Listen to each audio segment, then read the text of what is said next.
You will be given a test to determine your ability to withstand shock. Well, look who's here.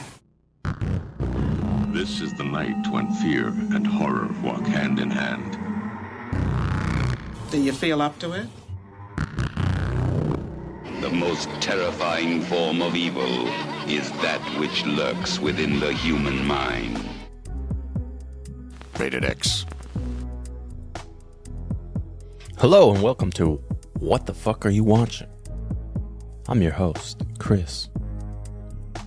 And this is my lovely, beautiful partner, Lisa. Hello. How are you doing today, Lisa? I'm alright. Well, today we are continuing our wonderful journey through the Guinea Pig series. Yeah, it's gonna be great. I'm actually pretty excited for this one. I think it's going to be awesome. I think it'll be better than the others. Hopefully. Doing Guinea Pig 3, He Never Dies, from 1986. All right, so this one's directed by Masayuki Kasumi. Okay. This is the third director in the series. Uh-huh. As you know, Hideshi Hino did the second one. Yes. So it seems like they're just kind of like a different director for every movie. Yeah, so far. I don't know. It's kind of cool. Mm-hmm. Yeah, and the main character's name, played by Shinsuke Araki. His name's Hideshi. I don't know if that's maybe I don't know if it's a coincidence. I mean, considering the director of the second movie is Hideshi. Yeah. Or maybe this is just a super common name. Maybe it's like, John here in the States. I mean, it could be, I guess, but... I don't know. I don't think I've ever seen the name outside of this stuff. Yeah, I was going to say, I haven't really seen that name a lot, though. So this one it's kind of taking a more comedic turn. Yeah. Whereas the first two was really just kind of fake snuff films. And when I was kind of looking into it, I kind of thought that they took a more comedic turn because like the murders that happened. Uh-huh. But this came out like 3 years before the murders, so I guess they just got funny all of a sudden. Yeah. Well, maybe they just wanted to switch it up. Everybody likes to switch things up every once in a while. Yeah. What do you say we watch this movie?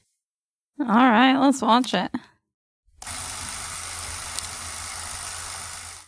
I feel like this is just to assault you already as soon as the movie starts. This is what she was listening to in Guinea Pig 1 when Yeah. they put the headphones on her. Yeah, this is exactly it. Just this guy talking in English with the guy talking in Japanese over it. And the subtitles. It's all so much. Man, I don't know. I can't even. So I got fucked up by that first part, man. It threw me all off. I know. That's what I'm saying. It was like an assault to all of your senses. It's like almost giving me a panic attack. Oh. Oh, man. No. I know. It was so funny, and now it's just gross. Oh, why does he have to do it like that? Oh, I'm like freaked out by the wrist thing anyway. It's killing me right now. Ew.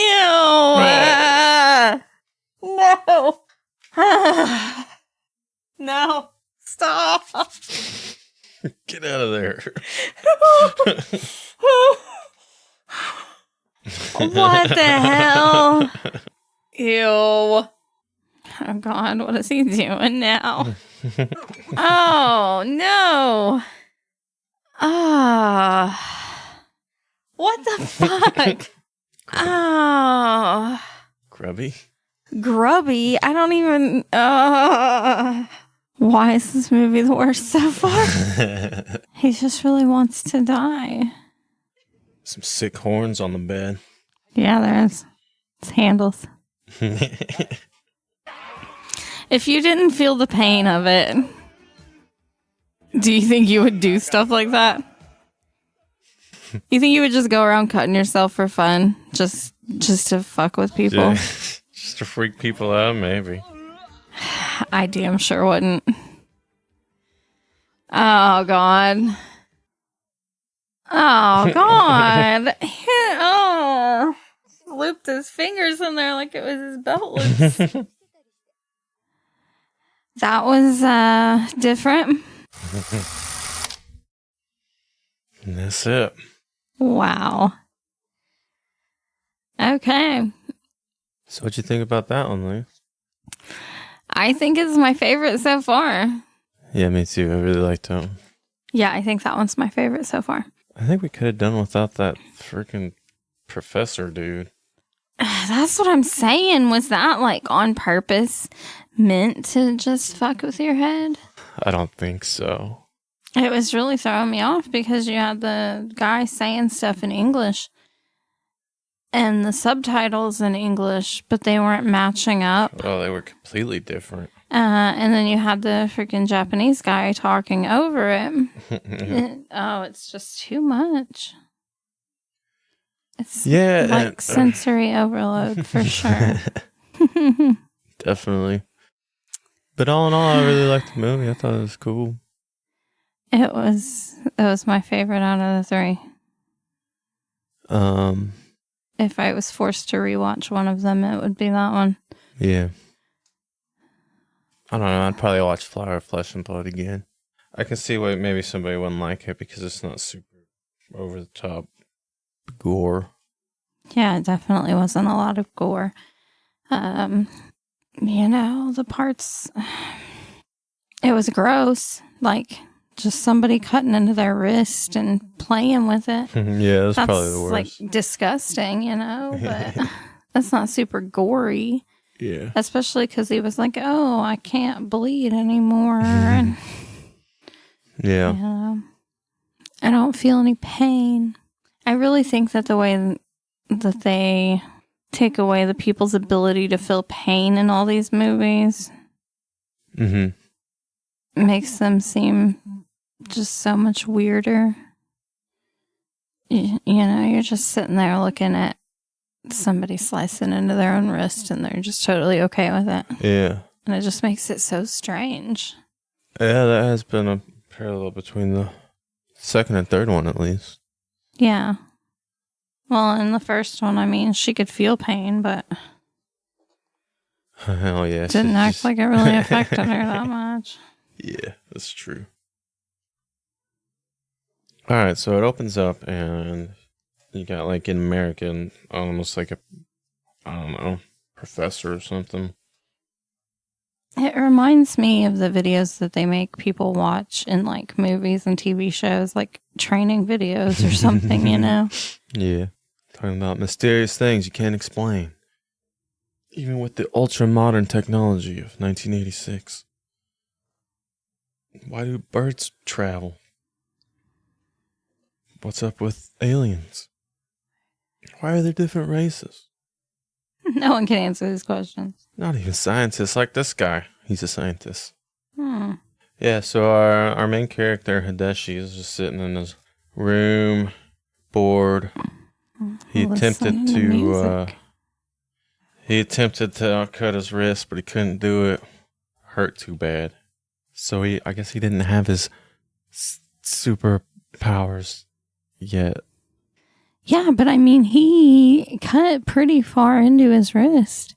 And then sat there and freaking like sucked on it for a minute and said, ow, it hurts. So it's weird, like, why wasn't he still bleeding everywhere, Mm-hmm.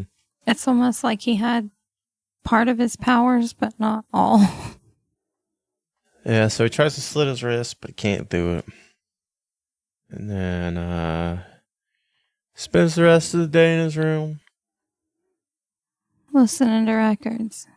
Yeah, he puts on the Forbidden Punk album. And I think that's where he got his superpowers. Maybe it is. He played his record backwards. And now he can't die. Maybe. The record. Well, I don't know. Maybe it was Japanese.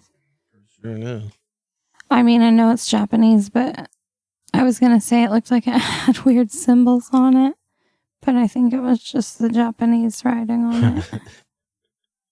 And so then he goes to work and he's like I don't know, freaking accountant or something. Yeah. Work sucks.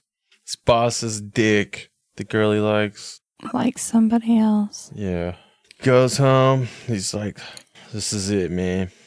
Yeah. Gonna do it no matter what. We don't know that, but... He just said no matter what. Oh, okay. Oh, and then the guy's back. Hello, it's me again. Okay. Yeah, so he was just a normal kid. He passed all his tough entrance He passed all his entrance exams. exams. Uh-huh. And, you know, fucking work just wore him down. It fucking sucks. He just goes to work and he goes home and spends all his time alone, looks like. Yeah. And it's getting to him mentally and physically, Mr. Scientist says. He's been in his room for 4 days. He left his room once. He only left his room once in 4 days. Let's see what happens. So he's watching TV, bored, just hanging out. I guess he's been in his room for 4 days. Going a little crazy. Mm-hmm. Drawing faces on his feet. Yeah. Singing in the shower. And then he decides to cut his wrist again. It's like, go time. Yeah. And this time he just really goes for it. He's got a razor blade just going at it. Twisting it all around and everything. How do the effects look to you? I mean, I guess they're not terrible, but I haven't looked too close because I just have a weird thing with wrists anyway. And I can't watch it. Really grosses me out. Yeah. It's bubbling. Yeah, it's Or pulsing. It's a nice touch. yeah. And he just looks at it and says, I've cut my wrist. And that's it. Like, he just... Well, he gets kind of yeah. euphoric almost. He finally did it. Yeah, that's true. It's finally over. He's laughing and Yeah. happy. He finally killed himself. Finally killed himself. But wait. And then, yeah, after a minute, the music changes and everything. Oh, what's happening? I'm not dying. The bleeding has stopped. And then he just keeps he just keeps bending his hand back so that his wrist keeps pulling apart where he sliced it. And it's very disgusting. Yeah. So bleeding stops. There's no pain. So he starts just fucking himself up. Stabbing himself with pencils. Yeah. Shove that pin straight through his arm. The pulling it out was disgusting. Yeah. He chops off his own hand. Tries to slit his throat. Man, he just chopped his hand straight off. Like, that was insane. And he tosses it behind his shoulder. Set it up there and just sliced it off. Yeah, and then slitting his own throat. Maybe it's at that point he realized, like, I shouldn't cut my neck all the way. I want to be able to still have a head. That part was kind of gross, too, when he just spit all the blood out. Yeah, he slits his own throat and then just gurgles a bunch of blood out of his mouth. That was pretty gross. Yeah, that was disgusting. Tapes his hand back on. Yeah. And I think he's like trying to decide who he's going to call or fuck with or something. Yeah, he kind of just goes through everybody in his head. Yeah. What they've done to him and... Boss giving him shit. Yeah. All the girls are like, fuck you. You should die. Yeah. And then he chokes himself with some rope while he contemplates if it's a dream or if he's just a zombie. Oh, yeah. He tries to call, I guess, the equivalent of 911. And he's like, I cut my wrist and it stopped bleeding. Yeah. And the operator's like, okay, what do you want me to do about it?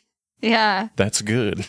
I think he started out with I'm a man who cannot die. Oh, yeah. Or something like that. Like, it's like, I can't die. And they're like, what?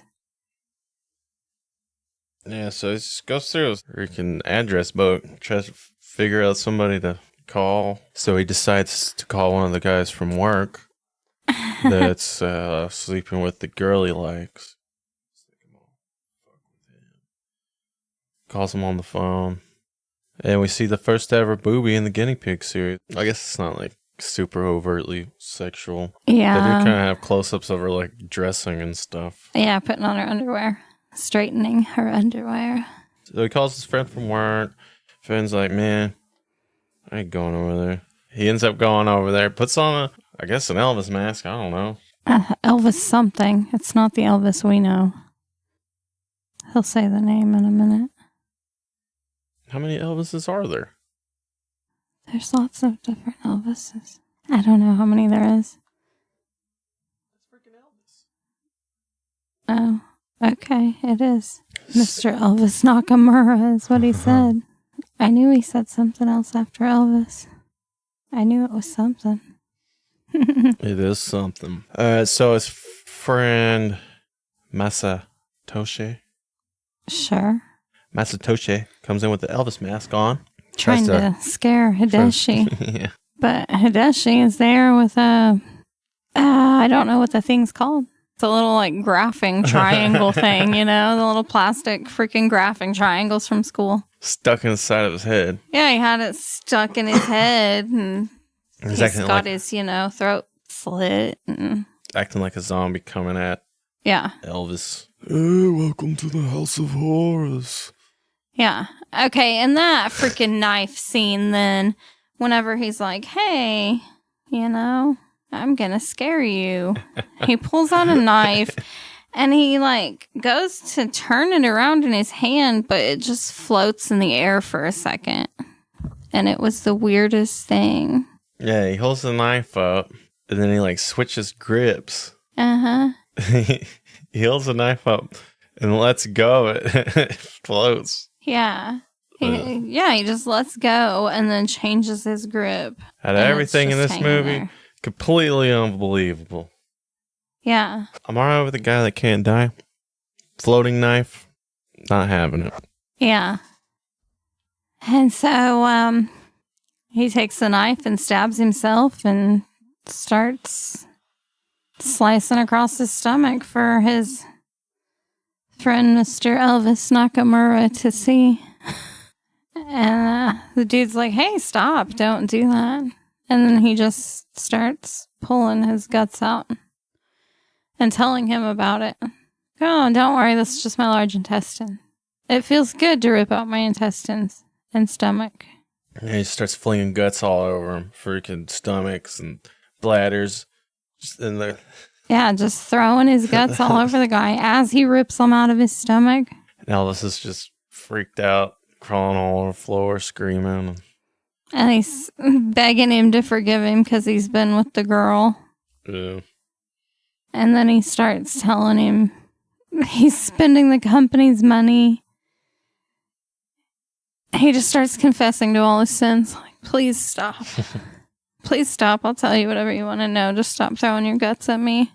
Yeah, so eventually the girl that was sitting in the car that came with Elvis. Oh, he completely ripped his guts out. Like, his whole abdomen area is just hollowed out. Yeah. And then he stands back.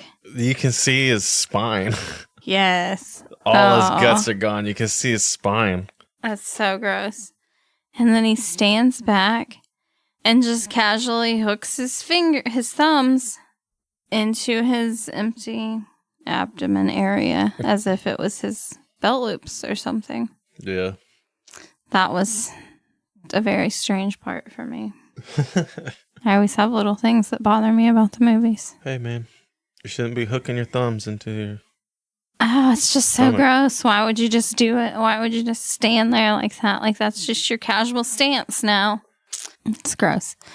Anyway, so then the girl that's been waiting in the car. It's like, hey, this guy's been taking way too long. What's going on up there? Yeah. So she goes up in there. And, well, okay, right before the girl gets there, we have probably the worst horror movie scream I've ever seen. That was so strange. Yeah, so Hadeshi tells Elvis, hey, you gotta bring an axe when you come over, man. So Elvis brings all kinds of tools and stuff. Yeah. And here comes Hadeshi with an axe sticking out of his head and with those garden shears. Yeah. And the Elvis guy lets out the worst horror movie scream I've ever heard. It's like hand on face, just Both hands on his face, just like the... It doesn't sound real. It doesn't sound like it comes from him. Yeah. And then the girl has been waiting in the car and she decides it's time to go look for him. Then she walks in and Hadeshi's head's just sitting on a table. It's just a head on a table. Blood everywhere. What the fuck's going on? And then And he- Hadeshi just Starts making the craziest faces. hamming it up. And then she sees her little boyfriend laying over there, passed out. And she wakes him up. And she's just not very happy with either of them. She got blood on herself from her boyfriend's clothes, and she's not happy about it. Yeah, she walked in to a severed head sitting on the table, just laughing and bobbling, and she just isn't fazed by it. No, she just did not care. She's more concerned about how dirty the house is. Yeah, she just starts yelling at them about what a mess they've made. And by dirt, she means fucking blood everywhere. Yeah. She's like, oh, you got me dirty. What's the owner of the room gonna say? Well, maybe the owner of the room's gonna say, why is there a severed head on the fucking table? Yeah. And why is he still alive? Yeah. I think that's the first question I would have. She swats it, and she swats the head, and it goes bong, bong, bong, back and forth. Yeah, she's just like, man, you're stupid, and just like playfully swats at the severed head on the table. And it just bounces around. She puts his hand on top of his head. She starts cleaning up. She's like, oh, I gotta get this room clean. Starts putting his body parts on him. He tells her to just leave the room as it is, and she says, you're so silly, just a neck. And Hadeshi has decided that he's a new person now. He's gonna go to work now, and he's gonna be better than ever. He's like, yo, hide my dirty movies. Yeah, don't let this girl see my dirty movies. And, then we're back to the guy talking, asking us what we think about the movie.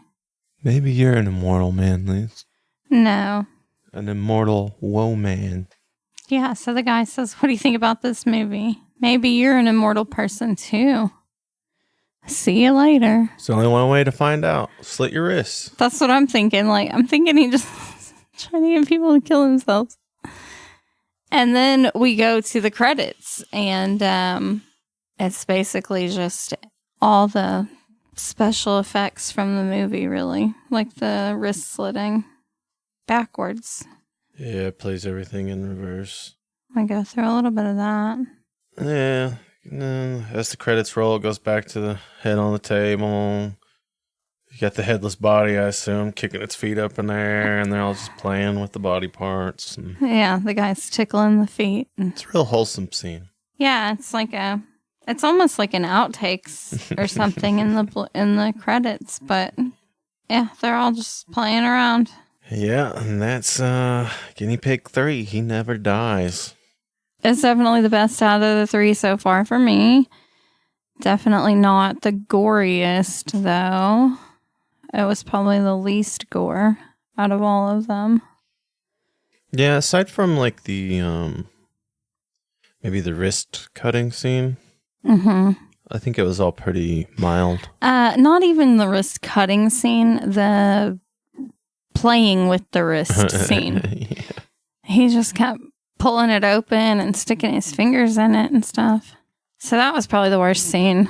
Yeah, even like the severed head on the table. I mean, it was just so goofy and funny that all of it was just pretty funny. So I guess that kind of helped it not be so disturbing. Yeah, I think the comedic part of it took away some of the horror part. Yeah, and I could see how somebody goes from Guinea Pig 2 to Guinea Pig 3, and they probably wouldn't like this one, but yeah, I really like it. Well, if you liked Guinea Pig 2, then you might not like this one. Yeah. But I did not like the other two. It's funny because when we were watching the movie, there was the part right before the Nakamura guy gets the phone call to come over. Mm-hmm. Where they're laying there in that little twin-sized bed together. Yeah. And I was like, man, if Chris asks me what my favorite part of the movie is, I'm going to say it's this part because it reminds me of when we were teenagers. You know, sleeping over at other people's houses in little twin-sized beds all the time. Mm-hmm. Just hanging out, talking. And then we see the first boob immediately after I think that. And I was like, oh, it's funny. It's going to be Chris's favorite part, too, now, because it's our first boob scene. I just really like the boob. I think my favorite part was the boob scene. We see our first boob. And we've seen it together, Liz. Yeah. So now it's a special moment for both of us. But no, it was... I liked it. It had, like, you know, kind of a story to it. Yeah, it did. It wasn't just a faux snuff film like the other two we've watched. Yeah. It's refreshing, that's for sure. Yeah. I liked it. Yeah. And I mean, honestly, the story's kind of fucked up, kind of sad, you know? Yeah. There's a freaking million people out there, shitty jobs, just go to work and come home, and it's an unfulfilling life. Yeah. And, you know, a lot of people commit suicide. And it's almost worse to finally do it because he's been struggling for so long to just kill himself. Yeah. And he finally does it, and he's so happy. Probably the happiest he's been in a long time, as he's just sitting there waiting to die. And then it just doesn't happen. Does.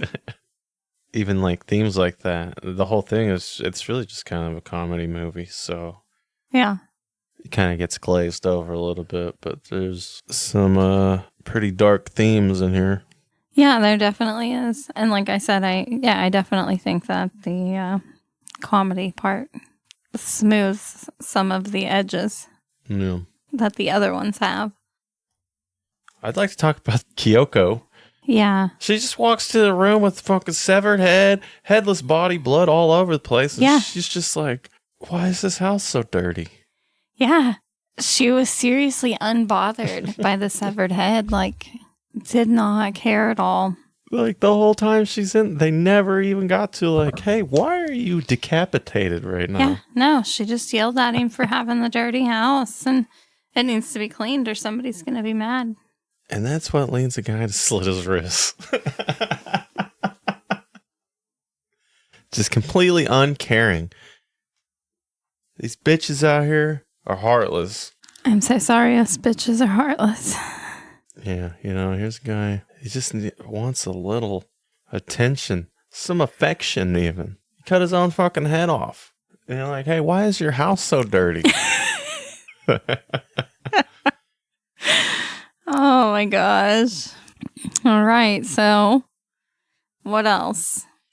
Yeah, so I thought maybe Hideshi was walking down the same street as the victims of Flower and Flesh and Blood, but doesn't look like they're the same. They kind of look similar, but yeah, not the same.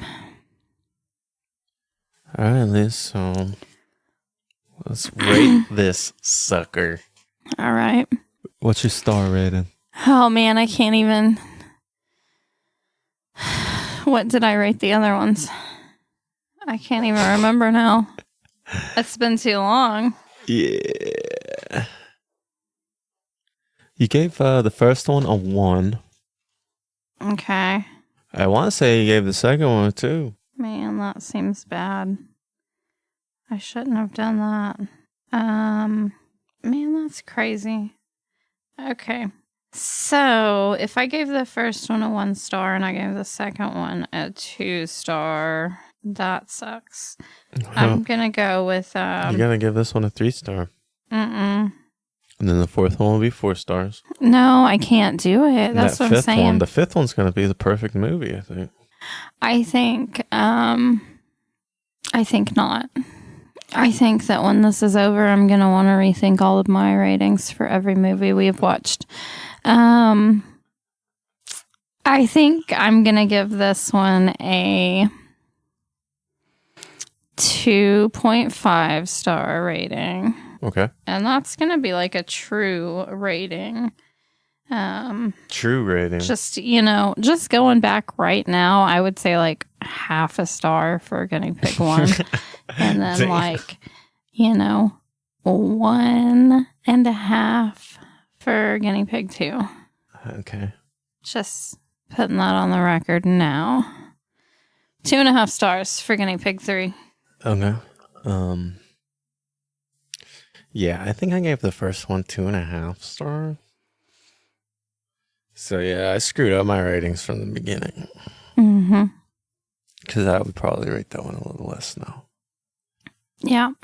And I think I gave Guinea Pig 2 3 stars. Probably. I think you should start writing yours down too. That's what I just decided to do. I'm going to keep a list here. Yeah, I was going to have a file, type them all up, but I need to get our list going too. Mm-hmm. I want to give Guinea Pig 3.5 stars. All right. I really liked it. It was funny. Probably could have been a little gorier, maybe. Yeah. I mean, I guess based on your other ratings, 3.5 is good. And, they're still short and sweet. And I like that about these movies. I do too. All right, Lise, how spicy is this movie? I can't. I still can't participate in your spiciness scale. This one's not spicy. This one's... No, it's not spicy. Although we saw our first boob, so it's spicy. It's a little spicy. This is Taco Bell hot sauce. Mm-hmm. Not spicy. And you get the little joke on the package. And you get a little joke. There you go. Yeah. See, you can do the spicy scale. Would you recommend this movie to anybody? Yeah, out of all the Guinea Pig movies, this would be the one I would probably recommend to people. Yeah, I think I could recommend this one to anybody. Yeah. I mean, maybe not anybody, but anybody who has the patience to watch a foreign film. Because most of our friends are not going to do that. Yeah, I mean, yeah, they got to be open to subtitled movies, but other than that, yeah. All right, Lisa, now we're going to put this movie on our list of our favorite movies. Where does it fall? Well, it's definitely going to be number 1 for me. Right now, we got Guinea Pig 2 at the top with Guinea Pig 1 at the bottom. Yeah. So you're bumping Flower, Flesh, and Blood off the number 1 spot. Yeah. Sticking He Never Dies in there. Yeah. And I'm going to do the same. Yeah, I think that it's the top movie so far. Yeah, I think so too. I wonder how different our lists are going to get. I don't know. We got to start keeping track of it though. Well, Lise, I think that's going to wrap this one up. Okay. Next episode, we're going to be covering Guinea Pig 4, Devil, Woman, Doctor. I'm kind of excited about that just based on the title. I think it's going to be good. Devil, Woman, Doctor. Yeah, this is gonna be wild. That's also in 1986. Yeah, I think this continues the kind of comedic aspect. Okay. But I guess we'll find out next time on What the Fuck Are You Watching? Yeah. Say bye, Liz. Bye. Bye.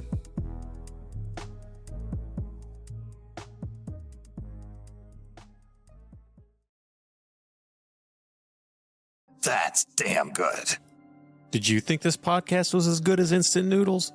Or is it more like a cobalt blue tarantula? Leave us a rating and review wherever you're listening to this podcast at.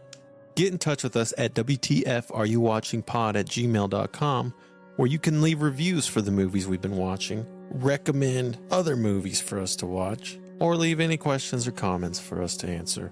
Either way, thanks for listening.